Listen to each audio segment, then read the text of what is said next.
है। नाभि के पास एक तिल बना दिया, ठीक वैसा ही जैसा रानी के शरीर पर था। शाम को जब राजा शिकार से लौटा तो उसने चित्र में किया गया बदलाव देखा। रानी की कमर के पास बना तिल देखकर वह चौंक गया।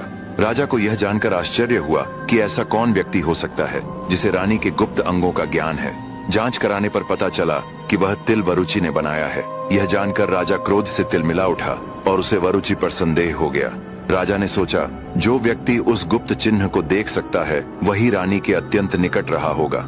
अवश्य ही वरुचि ने मेरी रानी को भ्रष्ट किया है। राजा को वरुचि पर संदेह हो गया कि उसने रानी को भ्रष्ट किया है, इसलिए उसने तुरंत मंत्री सट्टाल को आजाद करने का हुक्म दिया। यह वही सट्टाल था जिसे राजा ने स्वयं उसके 100 पुत्रों के साथ काल कोठरी में डलवा दिया था। सट्टाल के सभी पुत्र वहां मर गए थे, पर सट्टाल बदले की आग में केवल जौ का आटा खाकर किसी तरह जीवित रहा। राजा ने उससे कहा, अब तुमने बहुत कष्ट भोग लिए हैं, आज से तुम फिर से मेरे मंत्री हो और अभी जाकर उस दुष्ट वरुचि को पकड़ लाओ। वह मेरा मंत्री था, लेकिन उसने रानी के साथ पाप किया है और उसका दंड केवल मृत्यु है। जाकर उसे मार डालो। सट्टाल ने विनम्रता से राजा से विदा ली और चल दिया। रास्ते में उसने सोचा, वरुचि बुद्धिमान है, उसे मारना उचित नहीं, बल्कि उसकी सहायता से इस अहंकारी राजा को मारने की योजना बनानी चाहिए। इसी अहंकारी राजा के कारण मेरे 100 पुत्र मारे गए। वह वरुचि से मिला और बोला, मेरे बुद्धिमान मित्र, राजा तुम्हें मारना चाहता है। उसने तुम्हें मारने का आदेश दिया है, लेकिन मैं तुम्हें नहीं मारना चाहता। तुम कहीं छिप जाओ और मैं किसी जानवर को मारकर उसका कलेजा राजा के पास ले जाऊंगा,